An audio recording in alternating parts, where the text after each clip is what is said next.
Ki tēnei hui, me karakia tātou, whakatakate hou ki te uru, whakatakate hou ki te tonga, kia mā kena ki uta, kia mā taratara ki tai. E hi aki ana te atakura, he tio, he huke, he hauhu, ti hei mauri ora. Tēnā koutou katoa, no mai ki te hui o te Kōrau Mātinitini, Social, Cultural and Economic Committee, ai tēnei rā. Tēnā whakamoiho mai kia au ki teitahi kai tohu manapori rānei. Mena ka wehe koe i te hui. Ai te haurua, ai te teko karaka 10:30, te kai timu o te ata. Colleagues, we now moved on to item 1.2, the apologies. He whakakoutou ana o ki te mōtini. I have apologies from Pauiwi Kelly and Councillor Brown for absence, and the apologies for Councillor Free for lateness. Do we know of any others? Noting we have Councillor McNulty and Apanowicz online. So therefore I move the motion that the Kōrau Mātinitini accept the apologies from the following councillors in Pauiwi. Mawai Tautoko. Councillor Matthews, thank you. Inainei ki potetia te mōtini. I now put the motion which has been moved and carried and seconded.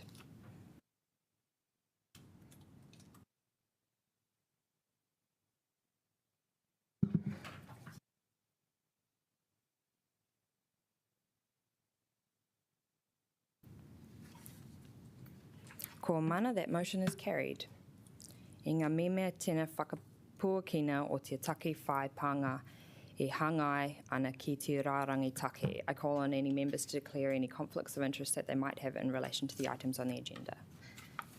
I see none. Thank you. E whakakoutou ana o ki te mōtini. I move the motion that the Kōrau Mātinitini Social, Cultural and Economic Committee approve the minutes from the meeting on the 29th of August. Mawai e tautoko. Councillor Rogers, thank you very much. Inainei ki potetia te mōtini.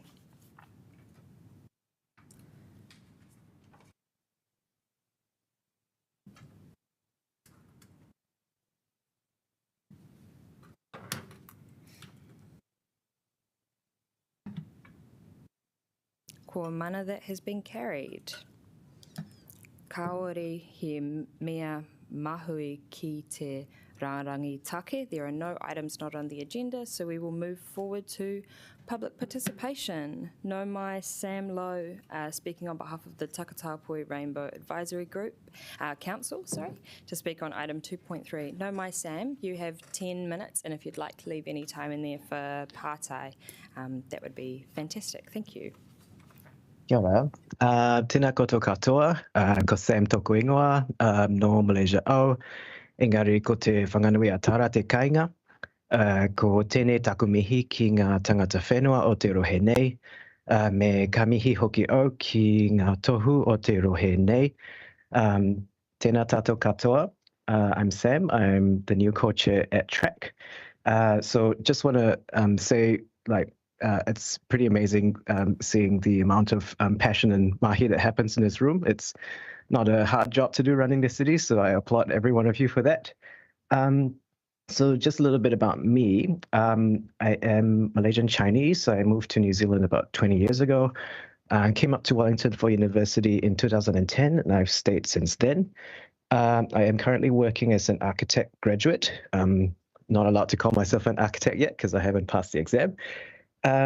So I guess I feel like I owe Wellington as a city a lot because it sort of gave me a sort of wouldn't be who I am today without the community and the friends that I found here.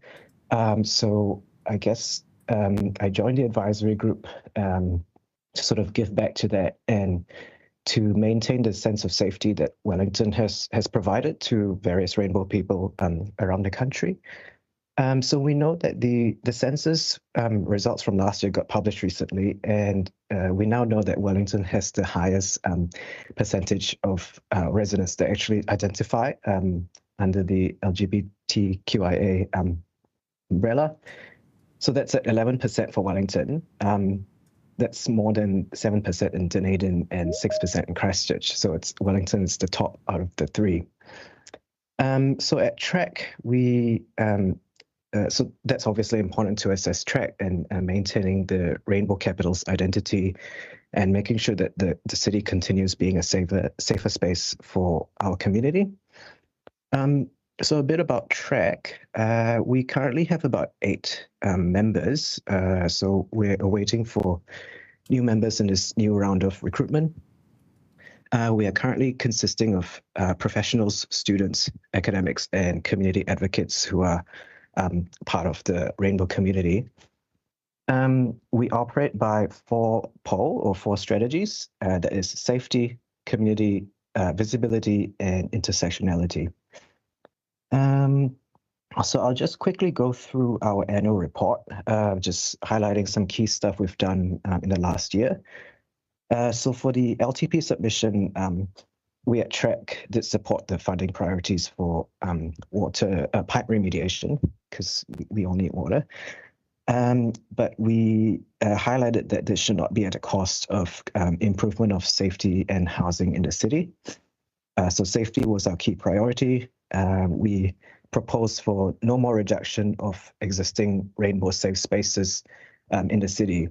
And so that's places like libraries and community centers.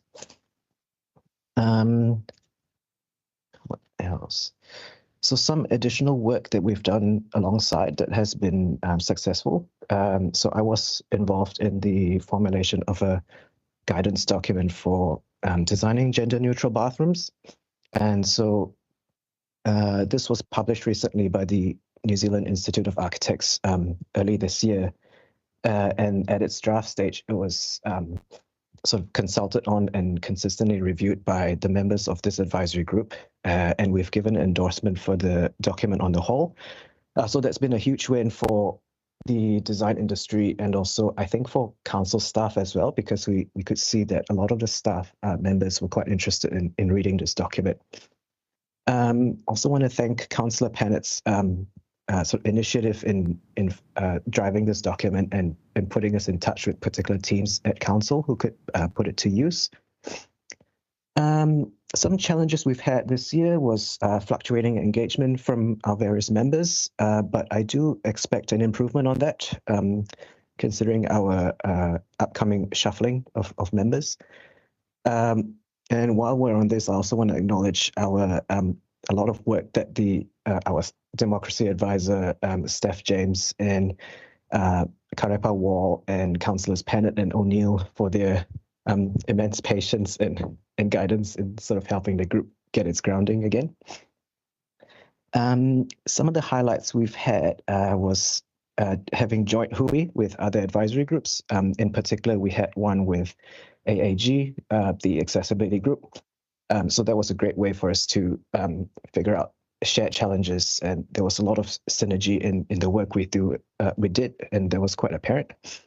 The advisory group review work has been great. I think it's a good timing, and I'm looking forward to its outcomes. And I also just want to thank councillors Abdul Rahman and Chung who pushed for the inception of the Ethnic Communities Advisory Group. I think that's a great idea, and I can't wait to see where that goes. So on to our work plan, which is what we plan to do this year. I'll just focus on top 3 priorities because I suspect some of you have seen the documents. So we want to focus on improving existing work and facilities that council already has. We're particularly interested in the strategic approaches work that I think Christine Ford's team is doing. So we want to push for no scope reduction or defunding of projects that are meant to improve city safety. We want to look at potentially retrofitting and upgrading the existing facilities and venues that council has to support adoption of gender-neutral standards, because that's quite a tangible way to support the Rainbow community. So city safety was a big thing. Interested in advising on projects like the City Safety Review and the Wellington City Transport Plan. housing would be a good one if we sort of renew discussions on the Wellington City Council housing strategy and identify current barriers for someone to access those services. Visibility in the city, I feel like that is kind of a nice little quick wins that council could do. So currently we have things like the Rainbow Crossing, the 2 bench seats outside Flying Burrito Brothers, I think, on Cuba Street. So we want to explore how to have more of these bits and pieces sprinkled around Wellington City to sort of actually like physically acknowledge the rainbow history that we have in this city. That's I suppose that's the top 3. We do have some other miscellaneous items we're proposing, such as allocating a bit more time in our Hui this year to focus on internally upskilling and supporting our group members to increase confidence and effectiveness of the group as a whole. So it's sort of like professional development for the group. I think that's well worth doing. And I think that's about it. Might open the floor for any questions you might have that I'll try to answer. He pātaio, Councillor Pennant. Kia ora, Sam. Thanks for coming in for all your work. It's great to have you as one of our co-chairs. I was just wondering, you note that neurodiverse and Takatapui members perhaps still don't feel quite included, and I was just wondering if you could reflect back to the committee about what we could do to change that situation. Yeah, that's a great question. Thanks for raising that.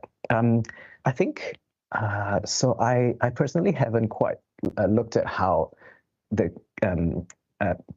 stakeholders outside of track could actually undertake that. That's still in discussion, and there's been a lot of backgrounds Kōrau with I've been having with Steph and Sam Hutchison, who is part of that review project as well as Sean. And I think within our group itself, what we can manage internally is within our scope of work, and I think so that would be the way some of the meetings get carried out, get chaired, and I think the manner at which the feedback gets, I guess, taken out from us could change. And so moving forwards, I have some plans around that. So I'm excited to try it out at our next Hui. No, my Sam, we've got a second pātai from Councillor Chung. Great, thanks very much for coming to talk to us this morning. I'm just wondering, my first idea was actually, my first question was about the number of members, similar to Councillor Pennant, but is the number of members small because there are different views on how to do things, or different? Are there different factions apart from your one, or different organisations? So not so much. I think so. We generally have 12 usually, and we just coincidentally had about 4 of them resign recently, and one of them was because their term was up. So sometimes resignation happens because people's capacity changes, priorities at work or school sort of shifts, and so people come in and out, and that just happens to fall in line with our recruitment. I suppose recruitment cycle that's happening right now. So we do expect to have an increased number of members. Mm-hmm. Okay, sorry, can I ask? No, sorry, Councillor Chung, we're out of time. Okay. Email me. Ngā mihi kia koe. Thank you so much, Sam, and congratulations on your first annual report to committee and your election as co-chair. Kia ora, thank you. Ngā mihi Michelle Rush and Summer to come and talk to us on behalf of the Environmental Reference Group on item 2.3.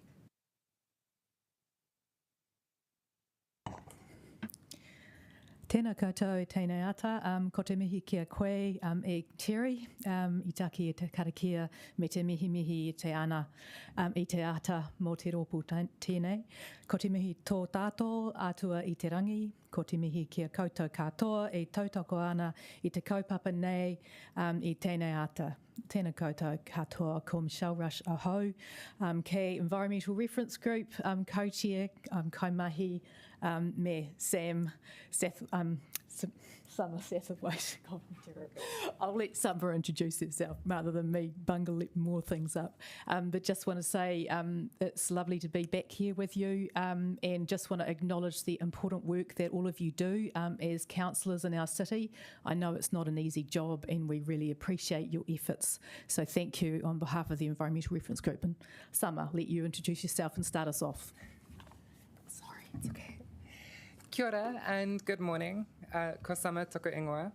I want to take a moment first to commend the Council for its continued commitment to Wellington's biodiversity. We are finally starting to see it pay off.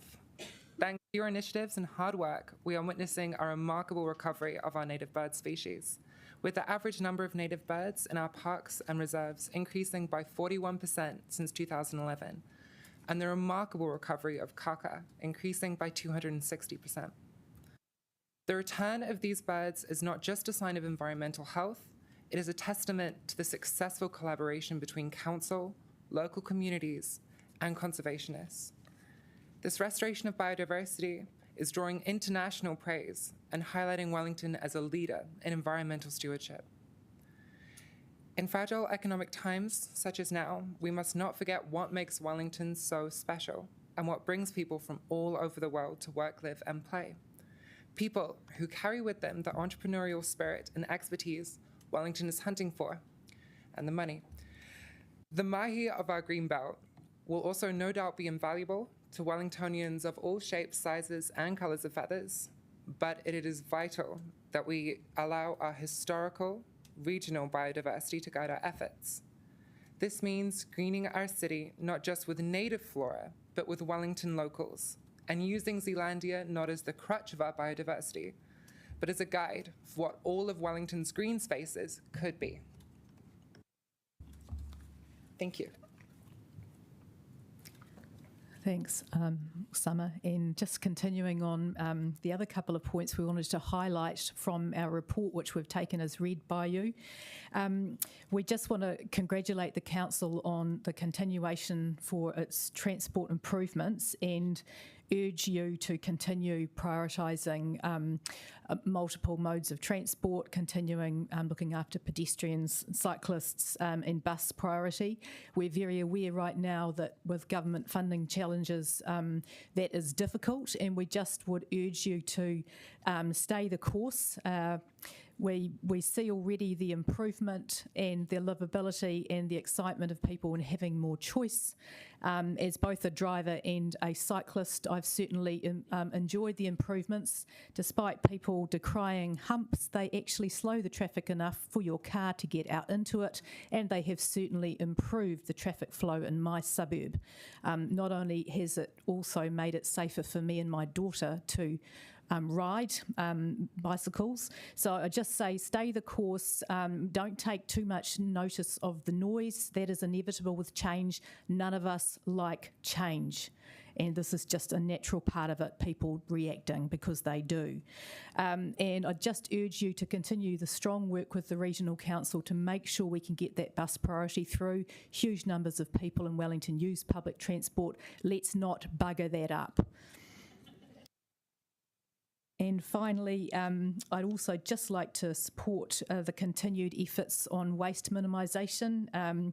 I think that a particular statistic that exercises our group is the 448 kilograms per person per annum waste to landfill in the city. We can do a lot better. And I think right now, in a time where the economy is fragile, looking at how the council can incentivise a circular economy and create new businesses and new ways of reusing the waste stream and creating secondary sources of primary resources like sand, gravel, building materials from proper systems and policy settings. It's a great opportunity for us to actually do that and incentivise the private sector to give a hand with adding to our economy by making it truly circular.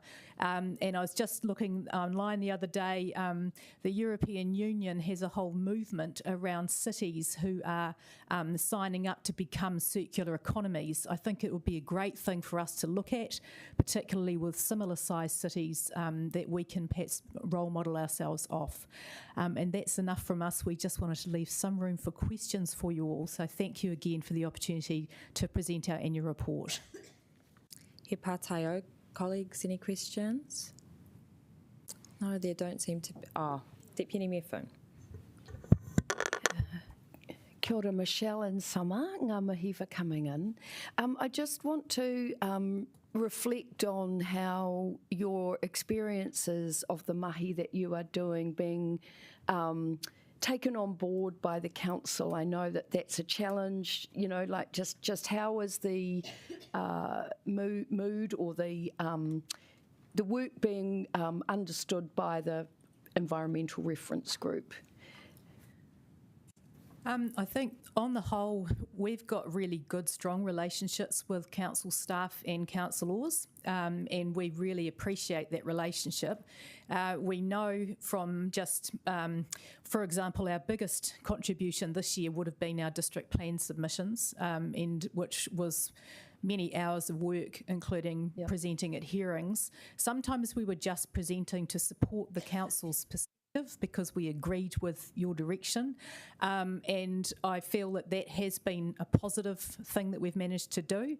I don't know on balance with where we sit on all of our 1,300 submission points on the district plan.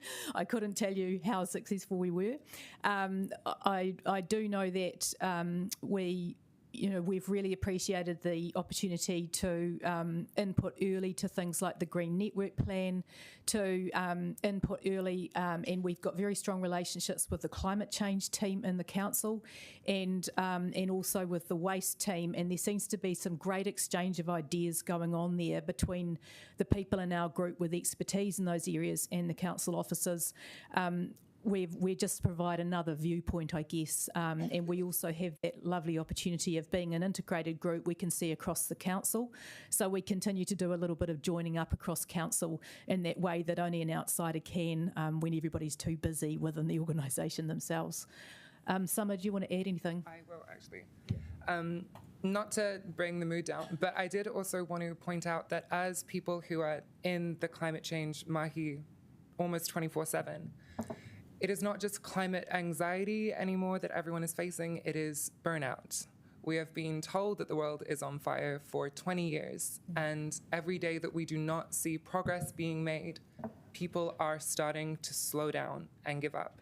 It is vital that the council is engaging with its community about what it is doing, not only as a lovely little form of self-advertisement, but to remind the people that Wellington is moving forward and we are moving to a better place. Kia ora. Kia rawe, thank you so much for coming in to speak to us today. I don't think we have any more pātai, but just to acknowledge the work and thank you for your continued advocacy. Really appreciate it. No Mai Finlay Duncan to speak on behalf of Youth Council. Kia ora, Finlay. I forgot to say before, you can speak at the podium or you can come and have a seat at the table if you'd like. Just make sure your mic's on. Kia ora. You know the drill. We've got 10 minutes if you'd like to leave any room in there for questions. Brilliant. Kia ora, councillors. My name is Finlay Duncan and I am the current co-chair of the Wellington City Youth Council. It's my pleasure today to present our annual report and our work plan. I want to just go over just a bit about Youth Council and youth in our city first, and then talk to our annual report, talk to our work plan, and then just give a quick close. Just very quickly about youth in Wellington. As you all might be aware, that youth comprise 1/3 of our population in Wellington. That's young people under 24, and Youth Council serves as a representative voice for all of those young people at the council table and in council decision making. As Youth Council, we have 14 members currently, and those of ages between 15 and 23. That's young people at high school, young people at university, and also young people in work. So we have a broad cross intersection of young people across Wellington, also regionally and demographically as well. We also had an average attendance rate of roughly 85% over the last year. For our annual report and work plan, I'll take these as read, but I just want to go through some of the big features of them. The big thing that we worked on as a part of our annual report was obviously the Youth Hub. Youth Council has been advising the team for that for the past 4 years. So it's been absolutely fantastic to see that building come into fruition earlier this year on Willis Street.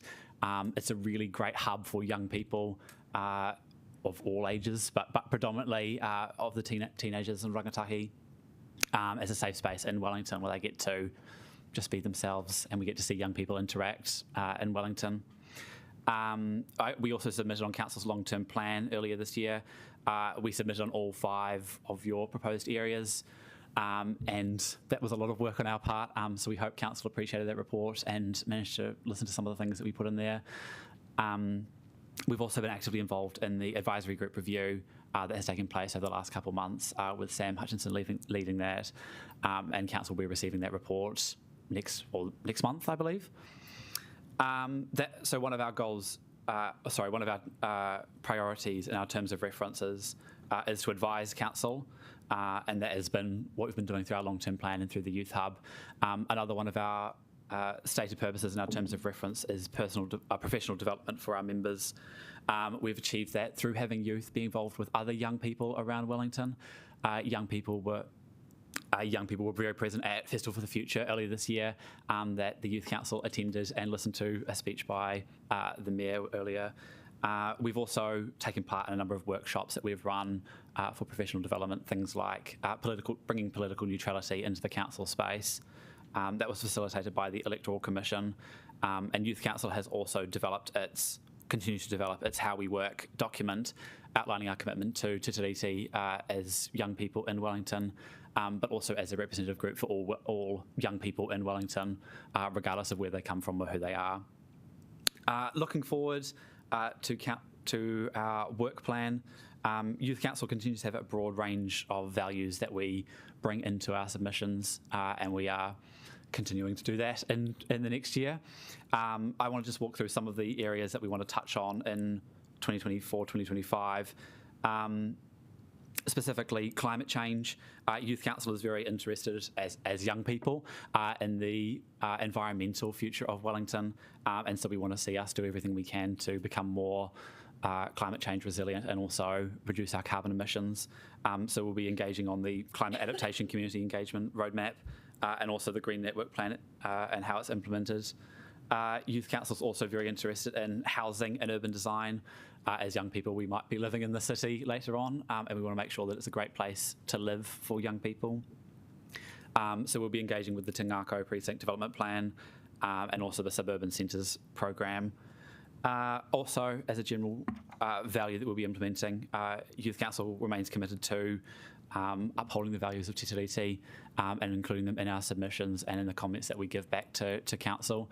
We recognise that that's an increasingly important part of what Youth Council does, and want to bring that to our voice that we bring to Council.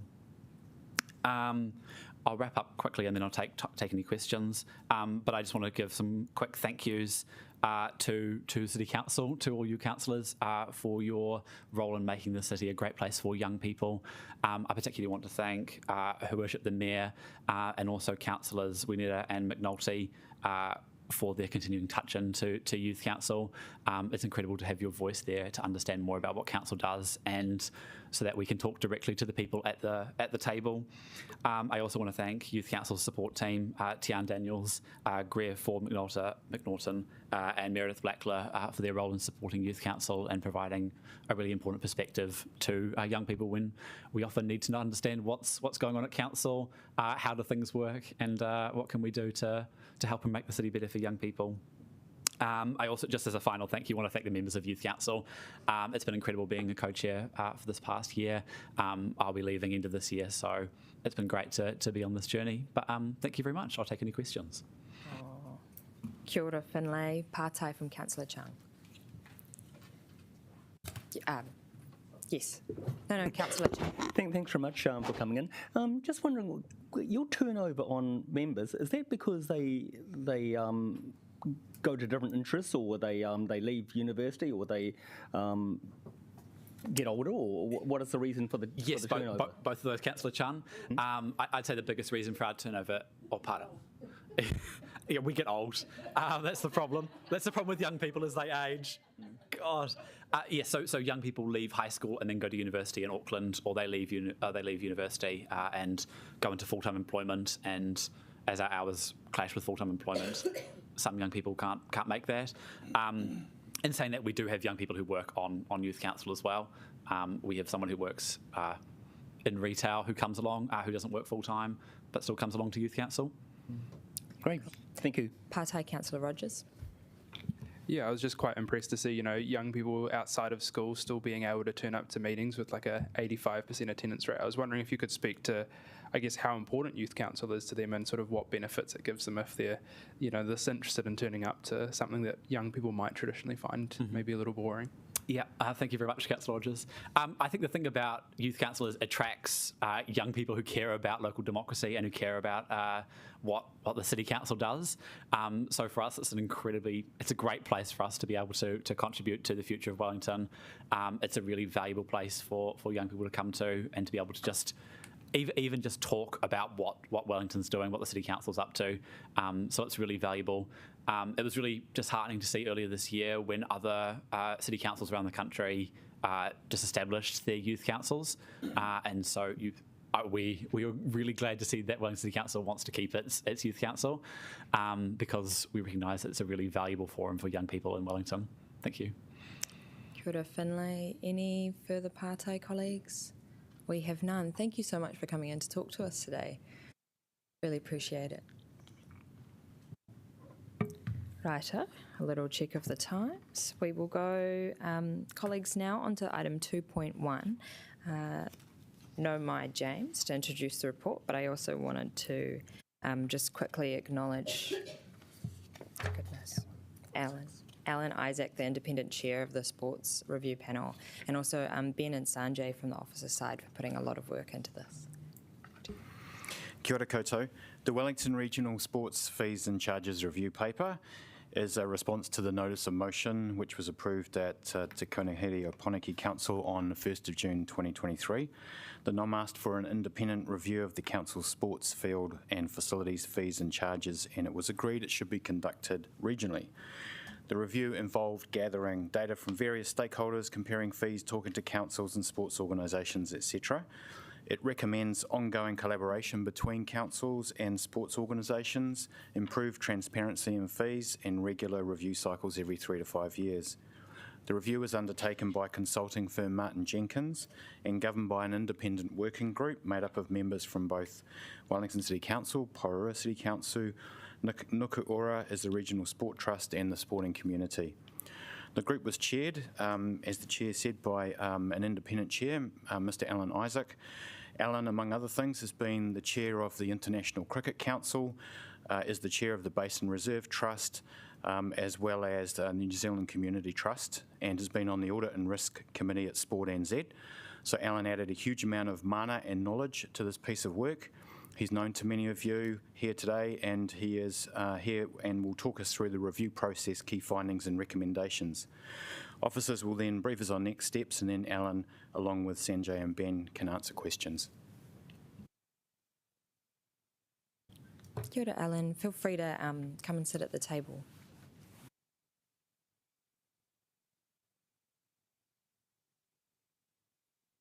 Oh, thank you.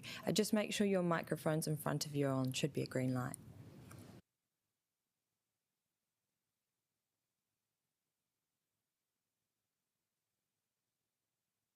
Chair of the working group.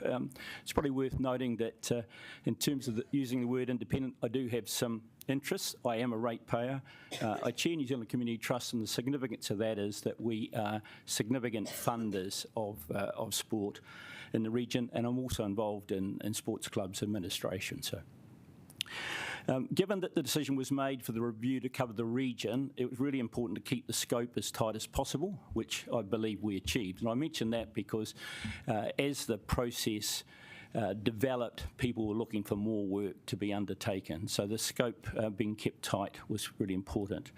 The review aimed to provide transparency on how fees are established and what they contribute towards the cost of providing the fields and facilities. Now, I'm conscious that you've got a copy of the report and you've had a good summary provided by officers, but I just want to highlight some of the points from my perspective. So the key findings of the review are that each council in the Wellington region has its own approach to recovering the costs of providing sports facilities. This comment applies to both how the costs are calculated and the proportion of the costs that are attempted to be recovered. Secondly, the way in which councils have set up their financial systems and record costs means that it's not possible to provide the transparency sought by the sporting codes, nor is it possible to compare costs across councils on a like-for-like basis. It's likely that councils are in fact not recovering the target amount of costs that they attempt to. 3, annual fee adjustments, that is the cost recoveries, are based on consumer price index changes rather than actual shifts in service level costs. In fact, the last full review of WCC costs was undertaken in 2005. 4, there is inevitably a cross-subsidisation of costs taking place between sports. And 5, the council's approach to fees is complex and an administrative burden for clubs and regional sports bodies. And these fees, of course, only make up a proportion, a small portion, in fact, of the players' membership subscriptions. The key recommendations are, firstly, that councils and sports organisations should continue to collaborate across the region. 2, councils should consider how to improve the transparency of their costs and fees, including regularly providing details of the costs of providing sports grounds and facilities and key metrics like the number of playable hours. This will require a review of the total costs and the components of total costs, including the policy for allocating overheads and indirect costs. One of the councils in the region, for example, doesn't include depreciation in their costs. 3, there should be a consistent approach to substantive future fee reviews across councils, and they should occur every 3 to 5 years. 4, sports organisations should raise awareness among their members of how fields and facilities are provided and charged for. And finally, each council should assess the effectiveness of its service delivery of sports grounds and facilities. So, happy to take any questions, and Ben and Sanjay are going to help me. Kia ora. First Partai, Councillor Pennant. Thank you. I've got a few, so I might go back on the list. So, Alan, I am missing something. I thought when they asked us to support this review that it was about the affordability of the sports and then the scope seems to be different to what I'd understood it was going to be. So could you just talk about that a bit more? Yeah, Councillor Pennant, Ben and Sanjay can help me, but I think it started from frustrations about the cost and the level of costs, and specifically comparability between what the council charge for artificial turf for football versus what football have as a cost structure for a ground that they have out in Lower Hutt. So affordability was in the background, but the major frustration was a lack of transparency in terms of how the costs were structured, how the fees were structured based on the costs. And I will just add, so the scope of the review was developed by the sporting codes together with us. So initially they did lobby councillors in the election campaign around affordability of costs. Once we got down and sat with them and understood what the scope could look like, they agreed it was all about transparency. So that's where we landed. Right. And so they're happy with the outcome of the report? They think that will address their concerns? I think others are probably more qualified to answer that specifically, but I don't think they're surprised that there is no transparency because of the way in which the costs are determined. It was complicated, Councillor Pennant, because we covered all of the councils in the region. Everyone's got a different basis. Okay, yeah. But if you look specifically at Wellington City Council, your actual costs haven't been reviewed since 2005. So the charges have been added to each year by the Consumer Price Index rather than going back to what the actual costs are. And just my last question for now, sorry, again, if I have missed something, you seem to recommend that the working group continue, but in the actions it doesn't look like the working group will continue. You just clarify? I can talk to that, Councillor Pennant. There's a number of mechanisms through Nuku Ora, the Regional Sports Trust, in terms of how we engage with sports, and so it's the same group. And so what we've agreed with Nuku Ora in terms of taking a regional leadership approach is that they will kind of hold that group together, of which the findings of this report will remain a key agenda item for that group moving forward. Councillor Abdurrahman. First of all, thank you. And I had a feedback from a lot of people, and they really appreciate what you have done and the independence of the chair as well. So that is a great thing to hear. But some of them, they got a question, and one of them looks like this. For football, we are constantly told that the council only charges 40% of true costs when charging out artificial turfs. So simple maths tells us if they did charge out at their true cost, it would be 200 per hour.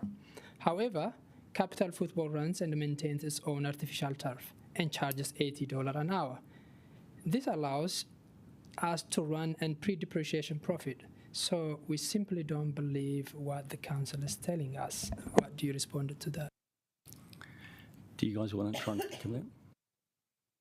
So that example is probably the catalyst for the report, the frustration between the charges. I think it comes down to what's included in costs in the first place, your attitude to depreciation and renewals and so forth.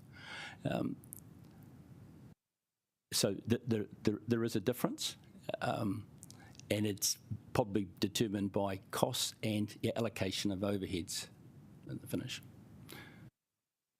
So football, central region, what do they call it? Capital football, different cost structure than you've got on the council. So you're not necessarily comparing like with like. Mr. Reid has talked to me at length about that issue. It hasn't really been resolved specifically in the report. There is a section that deals with that particular example. But Ben, do you want to add, or Sanjay? Yeah, I'll add to that. So we here at Wellington City Council manage our sport fields as a network. Whereas Capital Football, in that example, we're talking about one specific field. Ours are across a number of different fields, including grass fields. So whilst he's using an example out of one, we're looking at the bottom line across the whole network of sport fields. If you, at the risk of being too technical, there's, in my understanding within the City Council, there's not a cost centre for the artificial turfs where you could put all of those costs in and say these are the costs.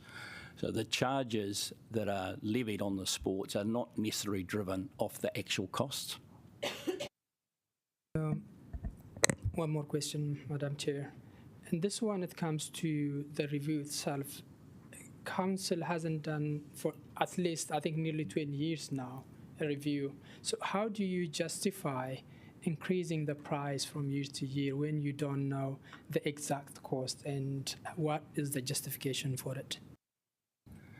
That question is at the hub of this issue, and the recommendations really are that you need to go back and have a complete review of the costs and arguably break your costs down into, let's call it, some buckets. So you know what the costs are, sports fields, maybe not sports field by sport field, but categories of sports fields, artificial turfs and so forth, like is done for the facility out in Kilburnie. So the costs for that facility are captured in one place, as is the revenue, so there's a pretty good idea of what the costs and the revenue are there. That's not the case for sports fields generally. Cool. So when it comes to the recommendations, there is nowhere where it mentions you need to do that review, let's say in a year's time or 5 years' time. Is that a bit, do you think will be perceived by some in the sports field as a bit of weakness in that recommendation in that space? I think Ben or Sanjay are going to talk about the Council's response. So if I can quickly go through the Council response to the recommendations by Martin Jenkins. The first one we've already covered in regards to Nuku Ora. The second one in regarding to improving our transparency of fees and charges. So PSR, within PSR, we're committed to a project costings exercise which will provide greater transparency across both the type of sporting asset and the sporting code.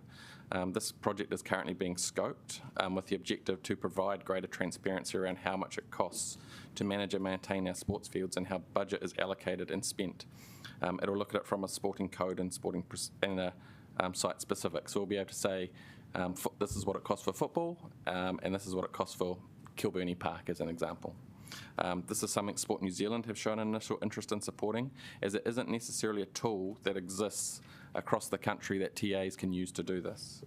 We feel this would be a significant deliverable in addressing the key issues raised by the sporting codes through this campaign.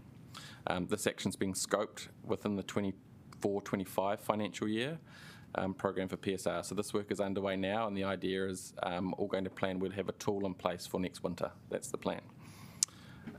It's not a council deliverable, but sports organisations are encouraged to raise awareness of the costs for council fields to their members. Once we've completed the above action, we feel we can better support them with this as well. Councillor, sorry. No. There should be a consistent approach to substantive future fee reviews, so we'll work with our regional TAs, as we've always done, on where we can align fees and charges where appropriate and feasible. This can be tricky, as you'll appreciate, across sort of the 5 TAs, moving to 8 when you go across the hill when you're dealing with football, that across 8 TAs. So we'll do that where practicable, but it's worth noting that we do annually benchmark across those TAs when it comes to the fee setting process anyway. And finally, we should assess the effectiveness of service delivery around sports grounds. Throughout Te Whauranga Pōneke, our open space and recreation strategy, there are a number of actions that impact sport recreation provision and the provision thereof. And I'll draw your attention to action P6, which includes further investigation into sport, recreation and fees, transparency in decision making and equity of provision. And this particular action sits within years 3 to 5 of the Te Whauranga action plan. But ultimately, when it comes to sport and rec delivery in the city, it's a partnership between council and the codes, and we're equally reliant on each other to deliver the community outcomes we all want from sport.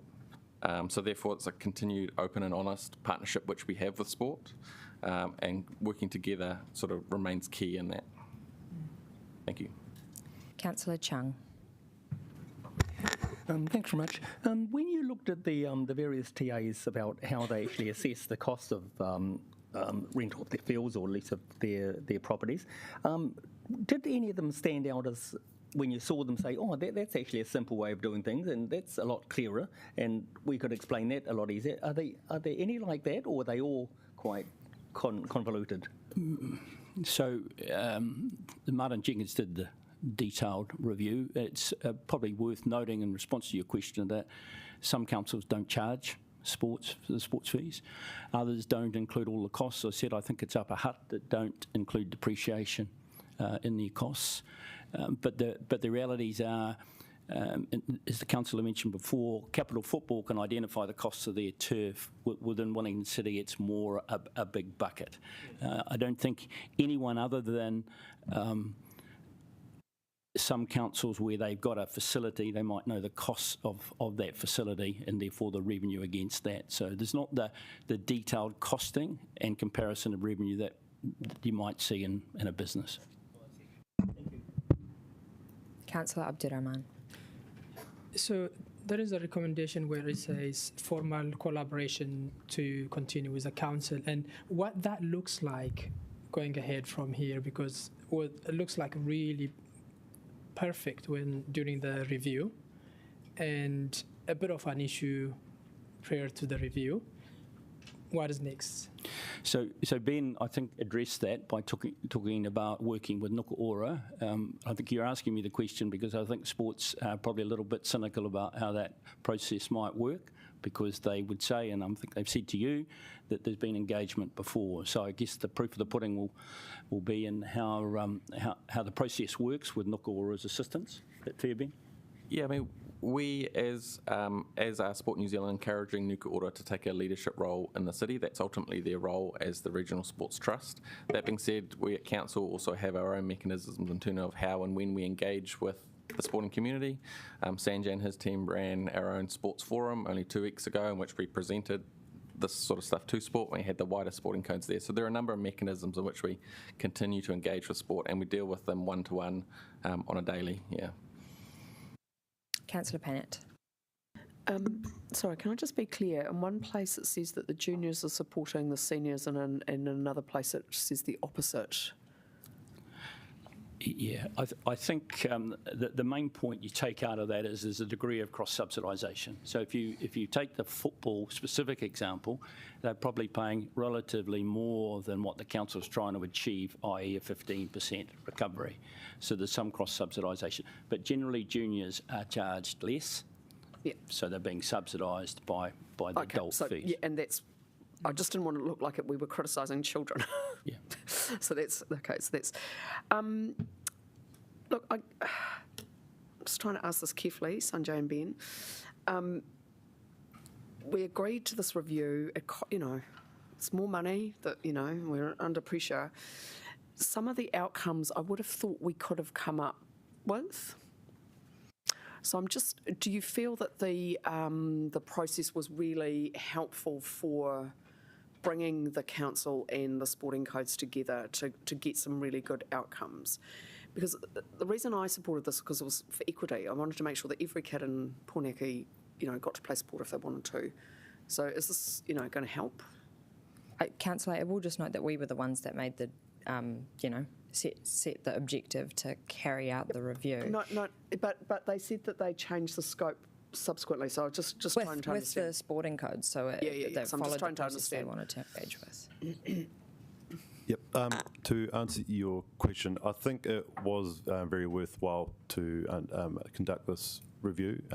One, to be in the same room with other councils, as well as the sporting codes. It's not often that both of those groups are together, and I think that's sort of laid a foundation. As you would have been aware, prior to that, there was some, I guess, it wasn't bad blood, but it was there were a number of nuances prior to it, and I believe that through this review we've started off with a clean slate and we're keen to move forward. If you wanted to summarise it, the council has a policy that says it's going to recover X% of its costs. Each council in the region has a different policy around that, but if you're going to do that, a given is you have to know what your costs are in the first place. Okay, so on a macro basis, you are within your policy scope. But if you break that down individually by sport, by facility, you're charging higher or lower. So in terms of you being able to comply with policy, I think it's crystallised some things. It might mean that you want to change your policy, but at the moment you're adhering to it perhaps in a macro sense, but there are quite a few inconsistencies. Councillor Free. Oh, it's really good to hear that our staff have considered it, valuable, and that there are some learnings going forward. But I was a bit surprised at the cost. Except that's probably what it cost. Was it all paid for by Wellington City, just out of interest, or given that other councils were involved, was there some part funding from them? There was some part funding, so Whiringa-ā-nuku contributed as well as Sport New Zealand. Okay, thank you. And what sort of percentage did we pay? The bulk. So the fixed price was $110,000 from Martin Jenkins, with a $10,000 contingency. It was split by rate paying base. So I think Whiringa-ā-nuku was about 15 that they chipped in, and Sport New Zealand 15 as well. Okay. I think it's worth noting that Martin Jenkins, I think, did a really good job. They would have lost money. They would have gone anywhere near recovering their costs. It was bigger than they anticipated. They were selected after a competitive process that the council's procurement team ran, and I think they did a really good job in quite difficult circumstances. Yeah, no, I'm not questioning value. It's just that I forget sometimes how much these things actually do cost to do. Okay, but thank you. Kia ora, thank you. We have no further questions on this issue, so I will throw this over to Councillor Abdurrahman to move the paper. Thank you. Cool. Kia ora whānau. This is a great outcome, and this is an election promise for most of us, and I would like to congratulate Alan Isaac for the hard work. And that is acknowledged by most of the people who involved. Actually, they sent me an email saying that we like the process and the independence of the review. That is the most important for me, and we really appreciate for the work you have done for us. And I would also like to congratulate Paul's team, Sanjay and Ben, for the hard work you've been working, for the engagement you have done with councillors and with me especially, and Councillor O'Neill. Most of all, I would really like to congratulate the Mayor for her courage. Actually, when I moved this notice of motion against the paper she just released, and then she just said, yeah, Nuruddin, we're going to do it, and she signed herself, and we did it. Sometimes that is a kind of leadership we really needed, and I really appreciate for what you have done, and I think this is also part of your leadership, and we achieved what they are asking us, and going forward, we might need to look at it, what that means. Now we have the review. Do we need a policy change, or do we need to do something else? It's just for another day discussion. But at this stage, I'm very happy with this outcome, and thanks to the team and to all of you. Actually, this was one of the first notes of motion I moved. Well, we all united at the time, I remember again. So let's do more of those things. And Councillor O'Neill, I really appreciate your support at the time and after as well. And good luck with this. Let's do it. And I will encourage all of you to support this and vote. Thank you. Kia ora. Thank you, Councillor Abdurrahman. I will be the seconder, but I will reserve my right to speak. Would anyone else like to debate this paper? All right, we've got time for maybe one more speaker before morning tea. I think I saw Councillor Chung put his hand up first, and then you're next up. Great. I think this review was actually very, very good. I think that the objectives from the different groups were different, and that. And I'm not saying that they're wrong, but they're different in that the sporting codes wanted a not just the visibility, but they wanted a lower price so that they could actually go and get more people involved in sport, because the cost won't be any impediment to them. And so I think that was the objective in going into it. And the council side, of course, we wanted it to be fair and to be seen to be charging an equitable amount to try and cover a small percentage of our costs. So I think that the two objectives were actually quite difficult, so very difficult to actually get a result that reconciles both. But I think that the review has been very good in that I've outlined the difficulties or the complexities of the different TAs around the region and how they actually calculate things. So I think the result has been very good, and I hope it's accepted by all the different codes. Thank you. Kia ora, Councillor Chung. We have time for Councillor Pannett before morning tea, if you'd like to go. Look, thank you for the comments, colleagues. I appreciate that, and I appreciate the work, of course, of the working group, the codes, and staff. I guess I just will raise, though, that I think we just do need to think quite carefully about how we spend money when we do reviews. Reviews are important. That some of these conclusions, as I said in my question, I think we could have anticipated. And for me, as I said, it was the equity issue, and I'm quite invested in this at a personal level. When I was told that it would cost $130 for my daughter to go running for a year, and that she would get free spikes, I was absolutely delighted. $130 for a whole year of sport. This is fantastic. Compared to the maybe $7,000 or $8,000 for dance. So it's wonderful. So it's really important that we keep those barriers down so that everyone can participate. There should be no child excluded. I know some of the schools are really good about making sure that there aren't any barriers. But for me, that was the issue. The transparency, yes, of course, that's important. But it is about that participation. It is about making sure that if there are elite athletes in the making, that there's no barriers, and that also that there are kids who just want to participate, just have those opportunities. And I just feel that the scope, for reasons I'm still not quite clear about, were narrowed down a little bit. So, sorry, I appreciate that, people worked hard on this, but I just think when we set up these reviews that we then get really clear about the outcomes, because I guess I just feel like we've ended up with something a little bit different than what I was anticipating. But look, if people are happy, that is good, and I hope there will be ongoing conversations about the equity issue. Kia ora, colleagues. We will now break for morning tea, and I will see you back here in 15 minutes. Thank you.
Colleagues, is there any further debate on this paper? I don't see any. I'll take my seconder's speech now, but I just wanted to kind of highlight the very large success of this review is that it's the fact that it's taken a regional approach, and I want to commend Alan and Ben and Sanjay and all the officers that kind of had a hand in this.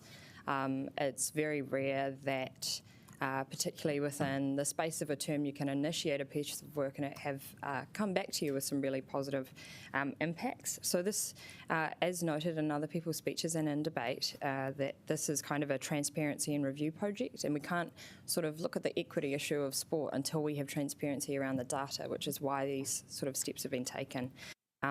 The regional relationships are really significant, and it might seem a little bit boring, but in the sport and recreation world, we do need a regional approach. For example, the one sporting code of football deals with 8 different councils, and a bit like birds, sport doesn't really know the boundaries of electorate or territorial authorities. So we kind of need to be looking at a regional wide level in regards to the way that we decide how to spend our money. So money is tight, but it's kind of about being able to spend well. And I think a Sport New Zealand report shows that for every $1 you spend in sport and recreation, you get $2.12 return on that investment. And the more that we can kind of lean into other strategies like Te Whaioranga and Nuku Ora taking a regional approach, is another way that we can kind of work towards addressing the equality and equity within our sports codes. Lastly, I'd just like to thank Councillor Abdurrahman and Mayor Whānau for their leadership around this. I know there are many advocates at this table, but the initiatives of both of you two have kind of led us to this point. And I know yarning to people at various football games or the All Blacks the other weekend that a lot of the sporting codes are really proud that this work has been initiated. And I know Porirua City Council, Upper Hutt, Lower Hutt City Council are kind of looking to today to see what Wellington does with this review, and we'll be able to keep working regionally. We have one further speaker from Councillor McNulty. Yeah, sorry, I'll keep it nice and brief. I just wanted to say I don't appreciate how easy it is to promise things before we get elected. Delivering on them is a whole nother bag often. So I think well done to all of us for actually delivering on a promise, and one that seems to have actually landed well and done what the codes have asked for us. I think that's a moment of pride we can all take away. And again, Councillor Abdurrahman for bringing the motion and getting this through. The thing that just flagged to me is it's no surprise to me some of the assumptions that we're using, sort of a 20-year assumption, and then CPI going over the year. We do 400 services, and I'm sure to just make our financials work, we have to use a whole range of assumptions and things that may just sort of culminate over the years. So what flagged to me is, I guess, just some food for thought for the ALT is whether we have a continuous improvement process in place around some of these types of processes, and if we do, how, as we're doing them, can we publicise and make clear the way that we're doing our cost assumptions around services, and the way that we don't need to commission reviews in future, but as we're sort of cleaning up or going through old policies, we can actually proactively say, this is how we charge for sports grounds, this is how we charge for pools, etc., etc. So just something that came to my thinking that we could potentially take away from and avoid the need for future reviews, but I'm very happy to support the paper today. I te kai kona here, Councillor Abdurrahman, e parangi ana koe ki te whakautu ki a koe te tikanga. Would you like a right of reply, Councillor Abdurrahman? Not really, but thank you to you all, and let's go and vote. He naine ki pūtitia te motini. I now put the motion which has been moved and seconded.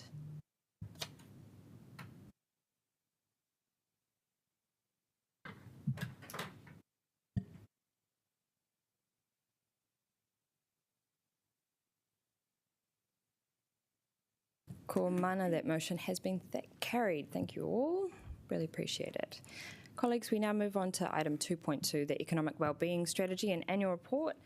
No mai Melissa Davies and Anna Calver ki te hore e te kōrero to introduce the report. And John Allen, welcome to the table.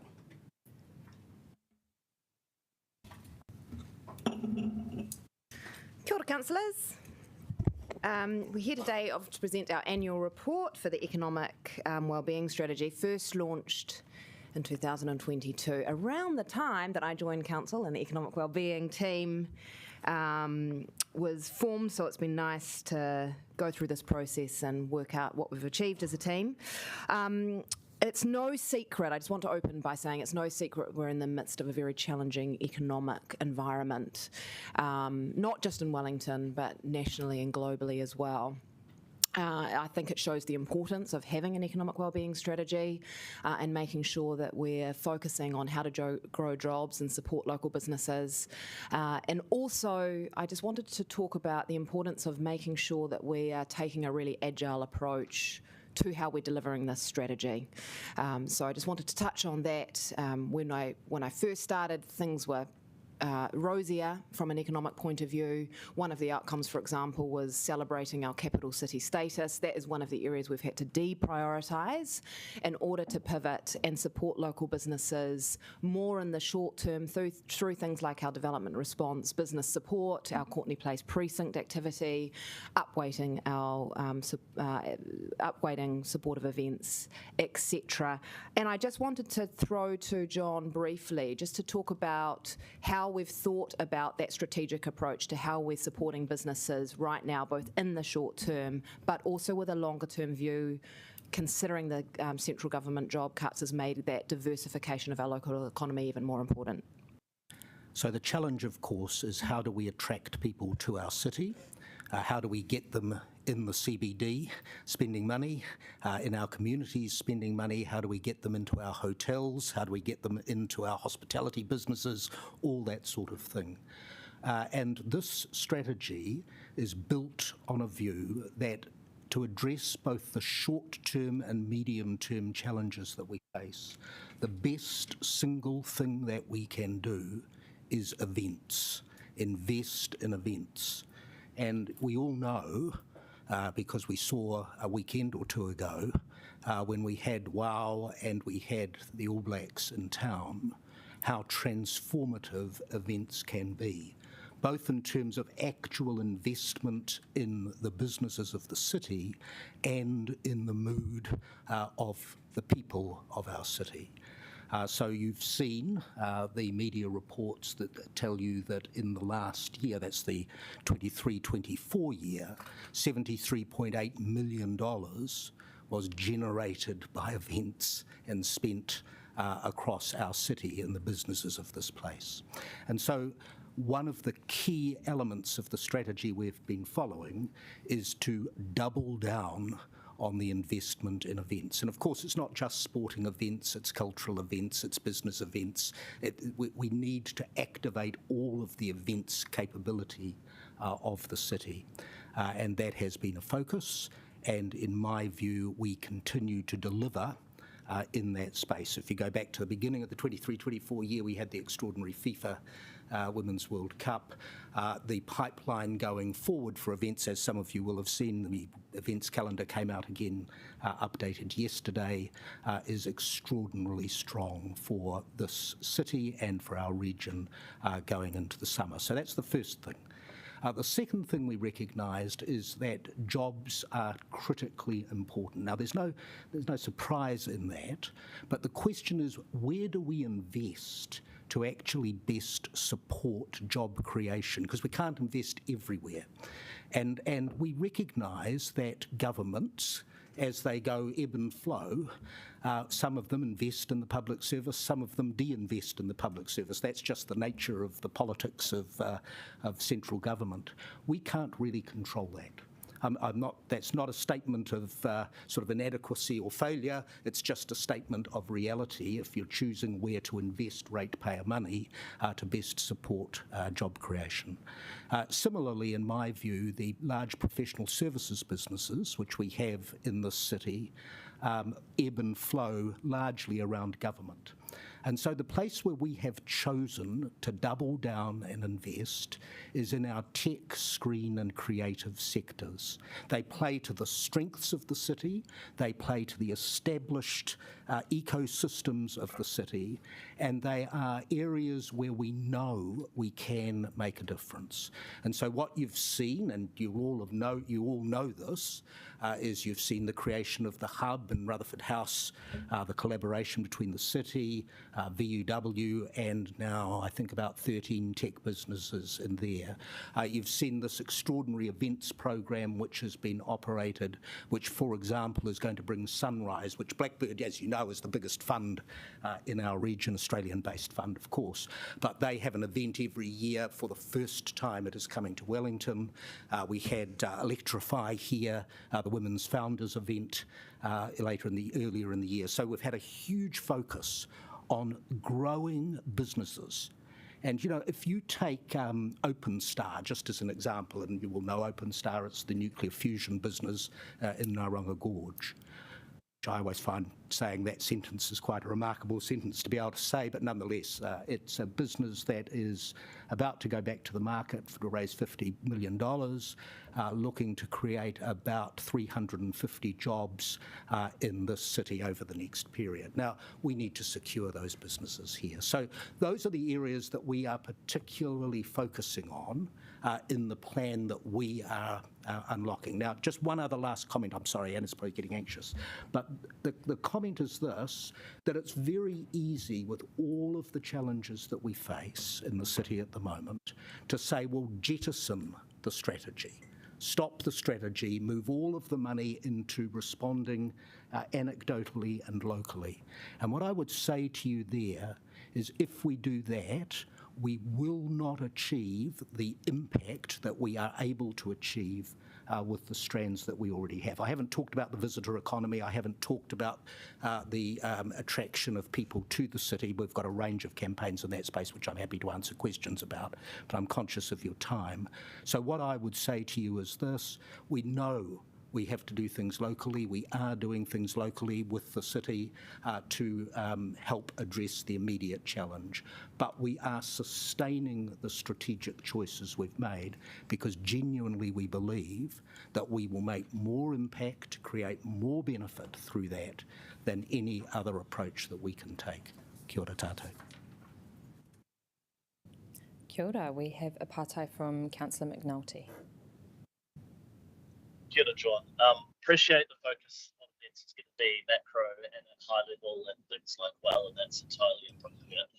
I suppose Apologies, I have a... Councillor McNulty, you're sounding a bit faint. Could you move a bit closer to the mic on your phone? I've tried to speak directly. Is that any better improvement? Not quite. Okay, I'll come back. Cool. Yeah, I'll keep you on the list. Thank you. Councillor Pennant. Look, thank you very much for all the initiatives that you're doing. Read through the list and it's good, and I did enjoy, sorry, it was last weekend. Yeah, it was great. 2 questions. The focus on events, it is good, but is that sustainable economic development?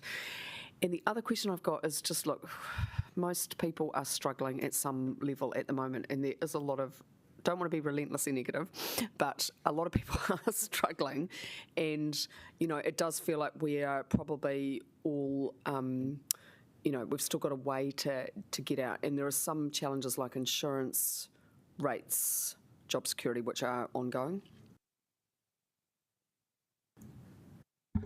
Absolutely. I mean, I agree with all of that, and all of us are impacted in that space. You can't live in this city and not understand exactly the risks that you've talked about, Iona. I think the question is, when you've got a limited amount of ratepayer money that you can invest to support these initiatives, where do you choose to invest it? Now, there's a legitimate debate, and I'm sensing that, between how much you put into these longer-term initiatives that I'm describing and how much you put into immediate responses to the immediate challenges that people are experiencing. The point that I would make to you is that to put it into immediate responses is putting relatively small amounts of money into particularly targeted areas in the examples that I have seen described so far anyway. Whereas if we continue with the approach that we are taking, what you should be able to see is a continuing influx of visitors into our city, both local and international, supporting the hospitality, the retail, and the accommodation sectors in particular.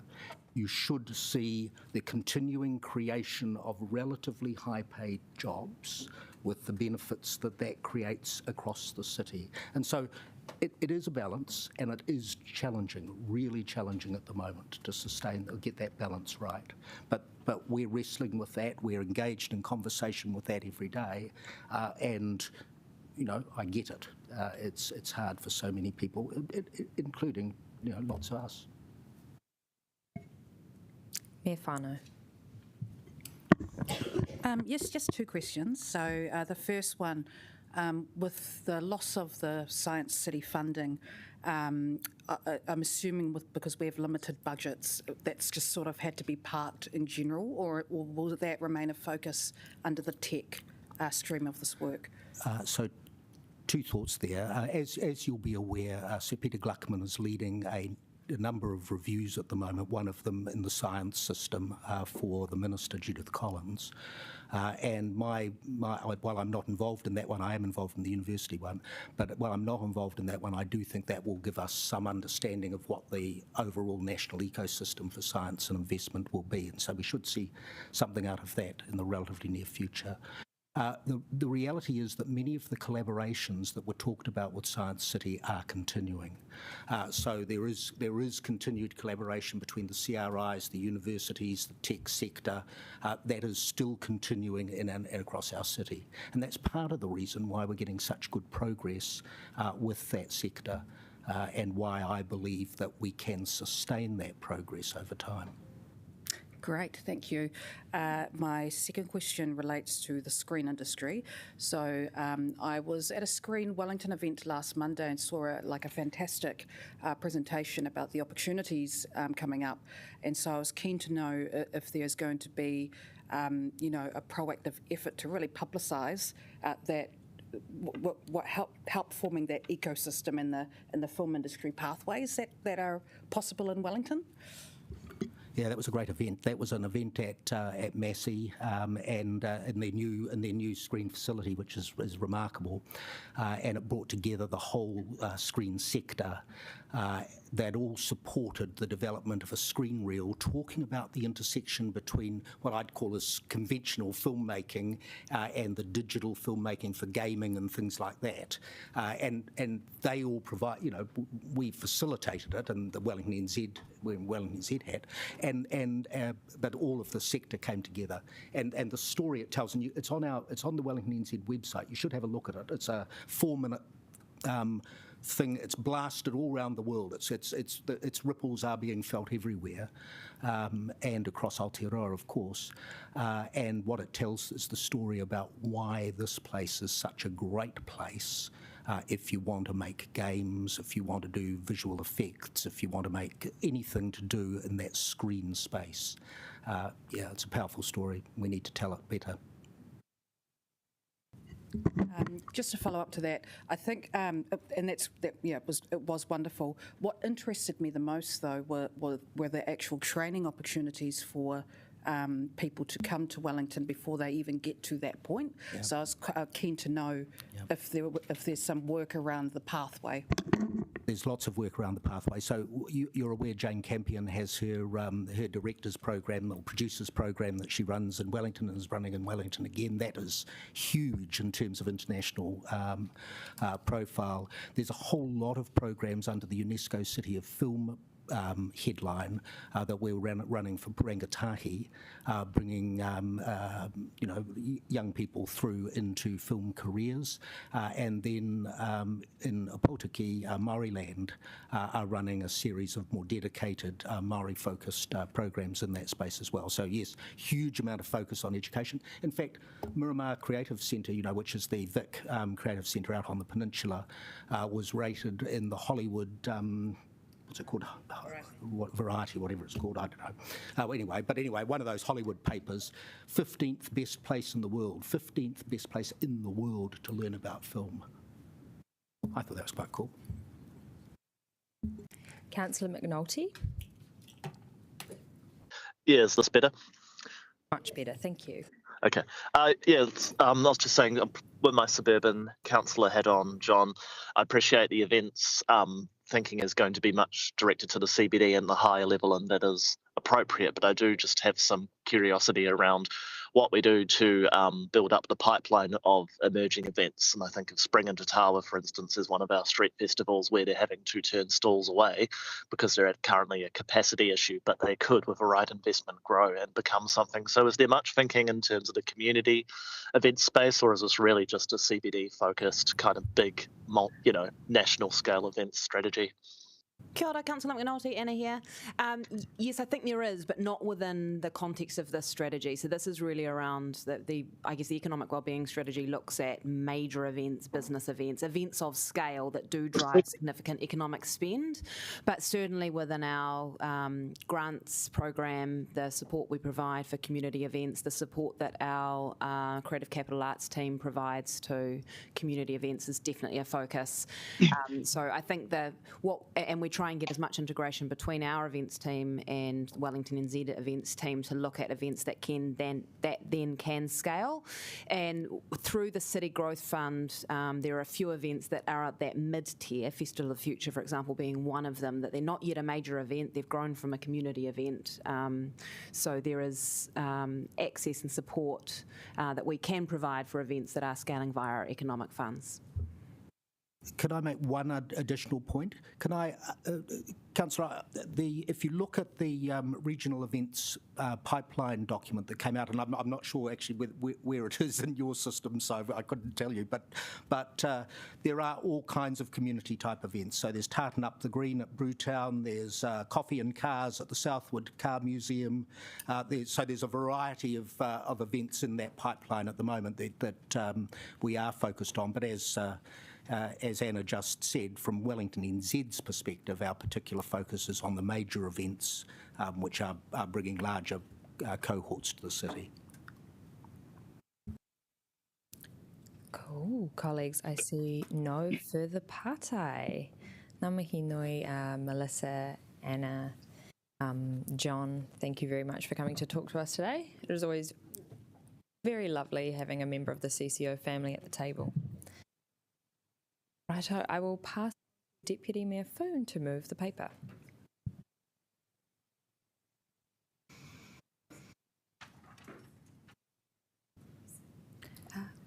Colleagues, if we could just have silence while people are speaking.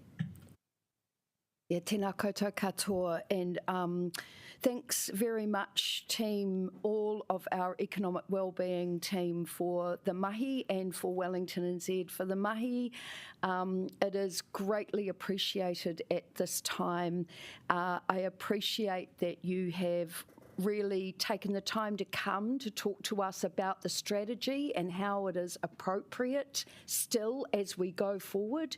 It is right that we ask and question that it is, and it is fantastic that you can verify that this is the way that we should keep going. So thank you for that. I do want to just point to an addition or an amendment to this paper today, which does back up what John Allen is saying, and I can't say it in better words, but I think maybe I can demonstrate it in our economic wellbeing strategy, that here in the number of jobs in 2020, central government administration was the largest employer sector, but the second largest employer sector is our computer systems, design, science and related services, and all of the pie graphs here. And so that is the reason we do need to diversify and really diversify our focus on the opportunity for the city going forward.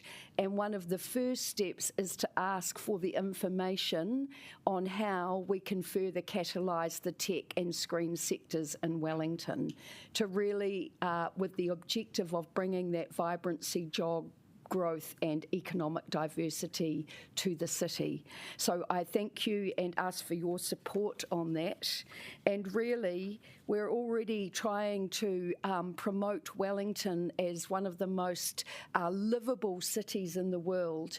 And this aligns with our strategy in the tech screen and creative sector. That is why they are coming here to live, because you can access nature easily, you can get around easily, you can go out to arts at night and have a very stimulated and exciting lifestyle. To me, this is what we should be doing as a council, really enabling how we have that lifestyle in our city to attract good talent, to help our city leverage into being known as the tech screen hub in Australasia or even in the Southern Hemisphere. And we're already doing that. I won't go into it. I think, people that try and go speaking after John Allen are, in a really terrible situation, but I think John's demonstrated the work that we've got going on with the businesses, the programs, the tech businesses that are evolving, the screen sector that is evolving, and what is going on behind that work. So thank you for that. But I did reflect, I know we've just settled on our vision statement, but it could be Pōneke, the creative capital, where people and nature thrive and great things are invented, because actually that is the opportunity we have in the city as a point of difference globally. So on that, just to our immediate strategy, yes, we must double down on events. I'm sure we're out and about. Many of us experience the double whammy of WOW and the rugby game, even though I don't love rugby, but it was great to see that all happen at the same time and seeing the city just alive with so many people. So it just makes sense that we bring people to the city and we double down on it. So I endorse that. And also that, the amendment is about how do we double down on supporting our tech screen and creative sectors. And I do just want to thank our team, and especially those that are on the ground doing the mahi, putting in these programs, because I know that it is a really hard time to be out there on the coal face at the moment, and working alongside our local businesses, as some of them are finding finding the environment very challenging. So thank you all for the support, and hand it over to the seconder, maybe. Kia ora. Apologies, Deputy Mayor Phone. Just in between, throughout the questions, I was listening to Mayor Whānau, and I think Mayor Whānau should second the paper as a really good advocate. Right. Would you like to speak? Sure. I'm happy to second. I support this paper, including the sentiment around us being a city of creators. I think the focus to move to events and job creation is the right one, and prioritising our tech and screen sector is pretty crucial. I've met with a lot of our international delegates over the last few weeks, including the Mayor of Sakai from Japan yesterday, and tech and creativity comes up a lot in terms of where they want to collaborate. So there is certainly a lot of opportunity there. Look, the only thing I would add is that in terms of telling our story more, especially around my special interest is film, I think we could bring that up a lot more in terms of telling that story, because there were certain things I didn't know about and I was very surprised, and that's really awesome. I want more people to know about how Wellington can create the pathway for filmmakers, for tech, and all that good stuff. Thank you. Ai, he taka hei tau patupatu. Colleagues, any further debate? Councillor Calvert. This city is a city of real opportunities, and it's good to see some of those opportunities coming to fruition. But we need to have all the information on the table. And if anybody had read the actions tracking report, I know it was the appendix, we've got 6 outcomes. 5 of the 6 are green, 1 is amber. And that says we're tracking okay. But you ask people around the city, and we're not tracking as well as that report might suggest. So I suggest that I wasn't going to move an amendment now, but I think there needs to be a bit of dose of reality, because if there isn't, then we can't make sure that we put our finite resources into the most important aspects to help the city. And so I think we need to think about what are we measuring the right things? Is it the right things in this strategy that we should be monitoring? Because given the economy at this stage, you'd have to wonder. And whilst I appreciate the focus on tech and film, I think we also need to think about science as part of that. We lost with the new government. We lost the funding for that science collaboration, and science relies on tech. Science relies on creativity as well. So that's really important with all our research institutes around, not only just in the city, but also around the region.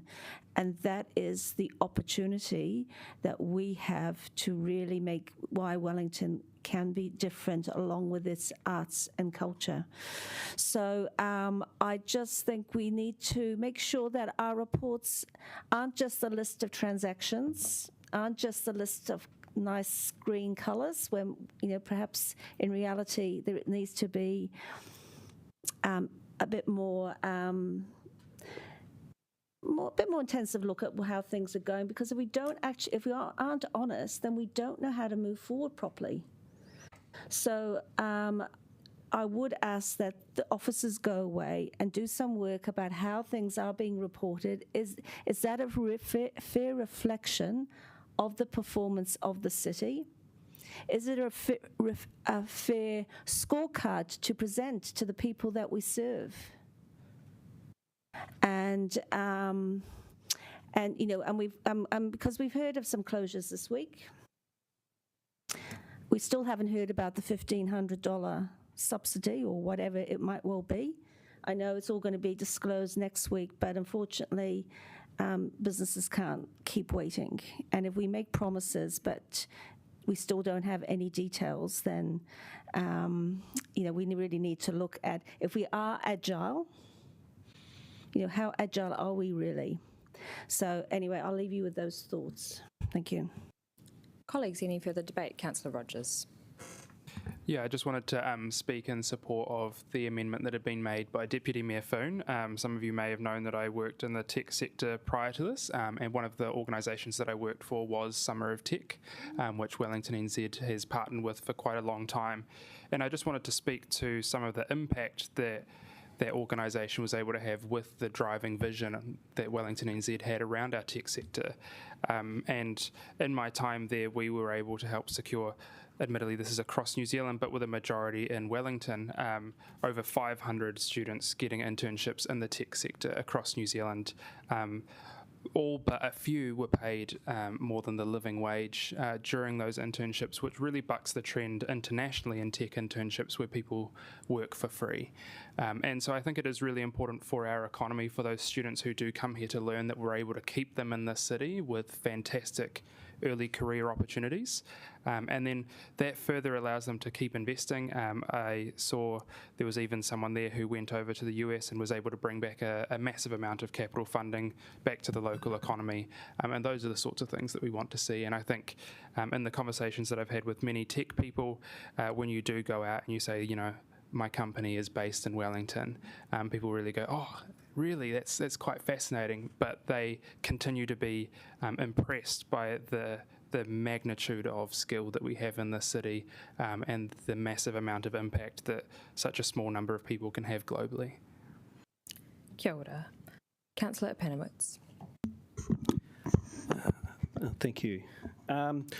Trade Me, Xero, Sharesies, Henry, Weta, Digital and Workshop, Lord of the Rings and Avatar, all things that are active in this community.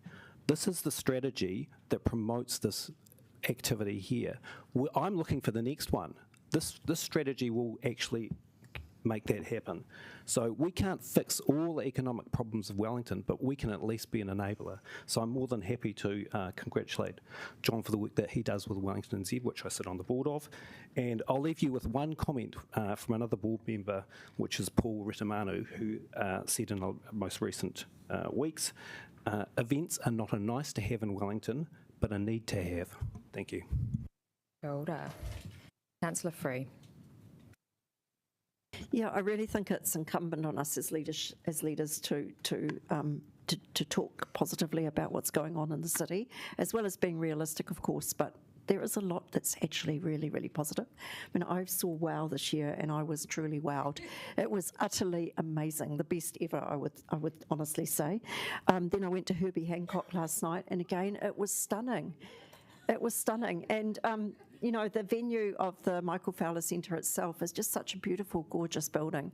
And there were people, the place was absolutely full, and people were saying, is Wellington dying? Well, it doesn't look like it tonight. So, but, you know, I think our stance on this as leaders is really important. We need to be the ones that talk the city up, that stand in the gap when things are tough, and give optimism and hope to people. Just to say that I thank you for your amendment, Deputy Mayor Foon. I do think we should have a wide view of tech. There's a lot happening in the tech sector that is science-based, that is actually making stuff. I love making stuff. And I'm just thinking, for example, of David Percy, who won the Lifetime Award at the Gold Awards. In my view, there weren't enough awards actually for manufacturing and for engineering, but that might be where we're at as a city. But I'd like to see us do more in that space. I mean, he set up a Wellington-based company that has gone international on a huge scale, that deals in fire safety systems. My husband worked for a company called Power Systems Consultants for a long time, and they did a huge amount of international work, consulting in all sort of aspects of the energy system, based in New Zealand. And look, we've just had an earthquake, and our sensors that we put into our buildings told us where to look, and what buildings needed to be checked. We should be talking about that. That's a Wellington City Council-led initiative that should be highly relevant worldwide. I think it's about time we had a news release on that one. So, yeah, you know, not to mention that we still do have a lot of Crown agencies such as NIWA doing fantastic work in the science field, and 3 leading universities, if you count. Otago University has a public health facility and a sort of a postgraduate school of medicine thing going on. So look, we actually need to be stepping up and telling the good stories and helping make them happen. So thank you for the amendment. I'll definitely be supporting it. I think the report's good, and I'll be happy to vote for receiving the information on that too. I'll take the time to just briefly speak now. And I guess the tenet throughout our economic strategy and my interactions with tourism over the years is that we don't get Wellington pumping with a pessimistic mindset. There is hope, there is optimism, there is a great deal of hard work. We have seen massive amounts of improvements. An example of the tech sphere, the company Henry that you pay small contractors with, the little freelancing app, has just reached over 150 employees. At Tākina, it's racked in massive amounts of revenue for the city within its first year of operating. It is a very significant success. It is doing one of the best jobs of any convention centre in the country. We have got Banksy coming to Tākina this November. We've got cricket in the summer. We had the All Blacks in WOW last weekend. Lime Cordial's coming up, and the Avatar films are being developed. There is a great deal of hope, and we've already seen that word on the street is that there are students coming back to Wellington because they are engaging in our culture and our creative city. This mindset, the economic strategy is interlinked with so many others, like our hotini, like our housing action plan. These are all important tools, and every single one of them will have specific reporting directed towards the economic outcome of our city. So I just really wanted to thank people that came to talk to us today about this report. I think it's a fantastic report, and we need to remind ourselves, like Councillor Free said, as leaders, our outlook on the city matters a great deal, and we need to keep upholding that. Over to right of reply for Deputy Mayor Foon. Wow, thanks everyone. That's a wonderful kōrero, and I do hope our media peeps are listening to us speaking so positively about our city and going forward. Just a couple of points. Councillor Calvert, thank you for your observations, and I appreciate that yeah, the lens you've taken, but I just wanted to clarify the report is not on the economic environment, it's a report on the strategy, so that is what's being measured there. Absolutely agree regarding the focus on science. I think we can all agree with that, and I think we are trying to broaden through that amendment, Councillor Free, but just to really let us focus in on where the opportunities may lie. Councillor O'Neill, also, I don't think we move in the same circles, but I'm also hearing students are choosing Wellington to come and study it because of our cultural and creative environment, which is just wonderful news. And the asks that I do get from businesses are, please speak positively about Wellington, because when you don't, you are driving people away. So this was my opportunity to say that to all of us. So kia ora tātou, and thank you for your support of this paper. Thank you to our team for all the amazing mahi you are doing on the ground. It's really appreciated. Kia ora. Kia ora. E nai nei ka pōtitia Timotini. I now put the motion which has been moved and seconded.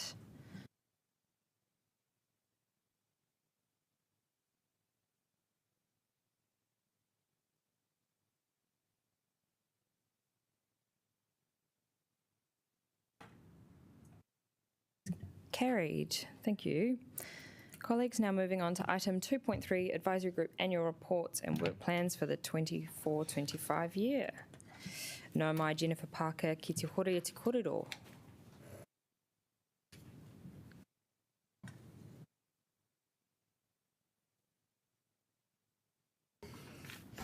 Morena koutou. You have in front of you the annual reports from each of our 5 current advisory groups. This is the usual reporting function that you will have seen before for those groups, where they annually lay out their plans according to the terms of reference. We invite you to take the report as read, but I'm here if you have any questions. Kia ora, colleagues, any pātai? Councillor Free. So, thank you to the team generally for the review that was conducted. Well, it was and it was really useful. But I'm just wondering, where are we going from here with the information? Sure. So the review is being undertaken at the minute, and a paper with the review of the advisory group model will be coming next month. We're in October, aren't we? So yes, it's next month that will be coming through. Oh, that's great. Thank you. I see no further pātai. Oh, Councillor Panowitz. Just any comment on the upcoming recruitment phase and the new Ethnic Advisory Council. Ethics is on my mind at the moment, sorry. So the Ethnic Communities Advisory Group is currently being put together, and the recruitment's being undertaken with a combination of the Democracy Services team and the Talent Acquisition team at work. So there's many interviews to be done as part of that at the moment, but that work's underway and going okay. Mā wai Timotini e whakataka koutou. Councillor Pennant to move. Thank you, Councillor O'Neill. I will be brief. It gives me great pleasure to introduce this report, and I'd just like to give a big thanks to all of the members of these advisory groups who work so hard for the city and bring all their knowledge and expertise to assist us. So some good reports here, and I particularly note the Youth Council for their positivity and all the work that they've achieved in the Environmental Reference Group. And do note the comments from the Accessibility Advisory Group and the Takatapui Rainbow Advisory Group about just some of the challenges that they're facing. So particularly with track, which I'm aware of, we just need to make some progress on that, because it's really important, obviously, that our most marginalised people sometimes are included and are listened to, because they've got so much to say that we need to hear. And obviously, it will be good to consider the review next month, and we'll just see if that can help people do even better work for the city. Kia ora. I will second the motion, but I will not speak. He taka hei tau patu. Any debate? I see none. Oh, Deputy Mayor Finn. Just apart from thanking all of our advisory group co-leaders that came in to speak today, it is always good to hear from them, and also to councillors and our team for the work you do in supporting our advisory groups. I find them very beneficial to how we take on our decision-making process. And this is slightly aside, but I just noted some of Summer's comments around climate anxiety, and I just wanted to say that last night I was at an event where a survey was done amongst 6,000 kids rangatahi, and 60% identified climate change as the cause of their main mental health challenges. So just thought it was a good stat to bring to this council today. Kia ora. Councillor Matthews. Kia ora koutou. I just wanted to speak very briefly as the councillor who works with the Accessibility Advisory Group, and I know that they did try hard to find someone to come and speak with us today, but the challenges are real, and that, you know, to thank that group for their work, acknowledge that the last year has been very challenging for that group, and I guess to also note that, you know, currently it's a very challenging time to be a disabled person in New Zealand with, you know, some real kind of threats to the support and the small amount of progress that has been made that seems to be being wound back, and that even getting to the meeting can be very challenging, and participation can be, you know, extremely difficult, and those meetings are a lot for everybody, and I go away always learning something about others' experience and being challenged to kind of take action and advocate. And I'm quite excited about the initial talks around the, it's been a while coming, but the Accessibility Action Plan, and how that is being fed back on a very thorough LTP submission is being incorporated in and fed back to that group, but I understand to other groups as well, in a much more joined up process than we have had previously. So that is extremely gratifying to see. And I guess I would just plead with people that when the review of the advisory groups come back, that we are brave about making changes that makes their work easier, because it really does. The model can be a lot better, and I think does need to change in order to make it more effective and more fulfilling for the people that come in. And I also just wanted to quickly reference, they talked about when Mojo Mathers came and spoke with our group, and that was an amazing experience, and it was so great to have members of TRAC come and be part of that conversation too. So it's been a real highlight of the last year, was having, I keep quoting and thinking about things that Mojo said, and they've really stuck with me, and I know for other members of the group too. Thank you. Hi. Councillor Abdirahman. Quickly, I just want to speak to this one for the fact that a couple of days ago I went to a meeting where officers are having a Kōrau with our ethnic community. It's really impressive the way they've been handling it. Alisi was there, Moana, all of the democracy services. It's just like, I can see a good vibe and the community's feeling of belonging. I think this is something we did a really good decision in welcoming that community into this space, and I'm looking forward how we can support it and more successful in going ahead. And a lot of the community, they are excited in how they do. So I just want to acknowledge the Democracy Service on what they're doing. Thank you. Kia ora. Councillor Free. Yeah, I'll just be very quick, but just to say, as the representative on the Pacific Advisory Group, I'm being really heartened by how they're working right now, and it's great to see the report. And I do think this review is going to be very helpful for them, because as Councillor Matthews said, we could be giving them work that's much more targeted to where their real passions and interests are, and when they can genuinely make a big difference. So in their case, the Pacifica Festival has been quite a feature, and the work that's been done to make that fantastic is good. It's actually, there's a good foundation being set that's it's theming it into the future in a way that they're really supporting and working towards. It's encouraging. So thank you, everyone. Thank you, Councillor Free. Councillor Pennant, right of reply. Thanks. Just really briefly, just want to acknowledge everyone's really helpful comments. Climate anxiety, that is our choice, Deputy Mayor Foon, isn't it? If we take action, hopefully we will reduce that. And Councillor Matthews absolutely acknowledging the challenges of AAG. They are significant. And sorry, I should have just said, I just really want to thank the officers for, particularly I know in track, they've come and done some really great work to push that agenda forward.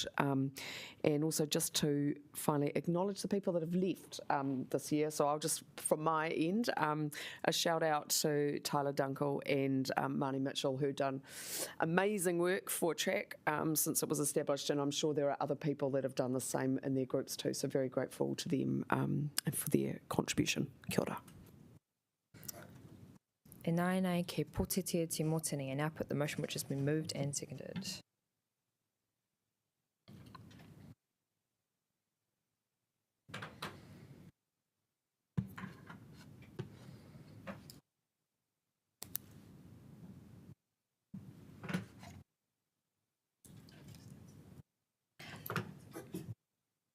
Ko mana that has carried. Thanks, colleagues. Is that perhaps every paper we've had today has been unanimous so far?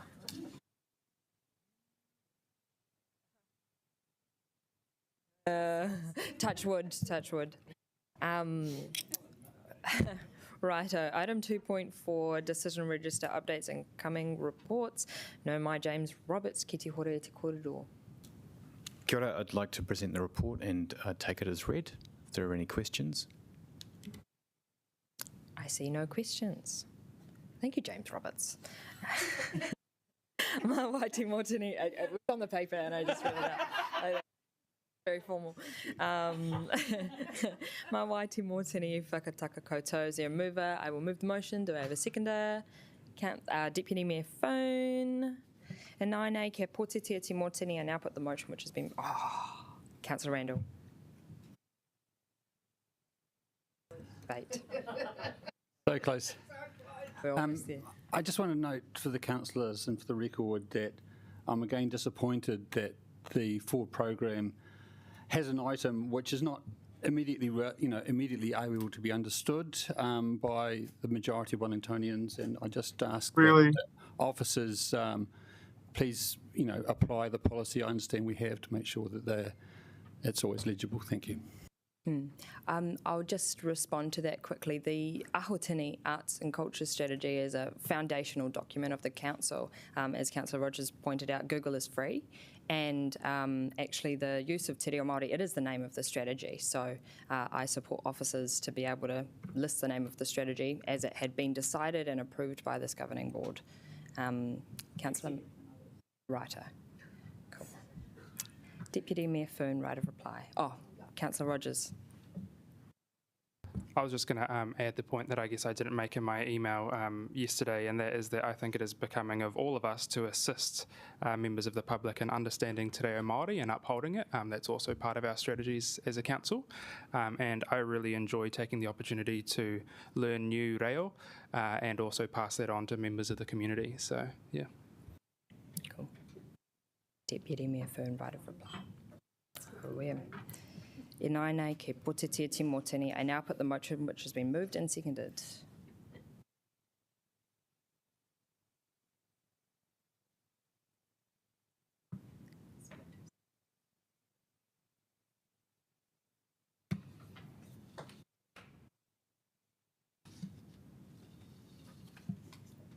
Councillor, thank you. Ko mana. Ko mana, the motion is carried. I tēnā kua mutu te hui, me karakia tātou. E nuhia, ki te uru tapu nui, kia wātia, kia māma, te nākau, te tinana, te wairua, e te ara takatū. Ko e rā e rongo whakairia ake ki runga, kia wātea, ai rā ko wātea.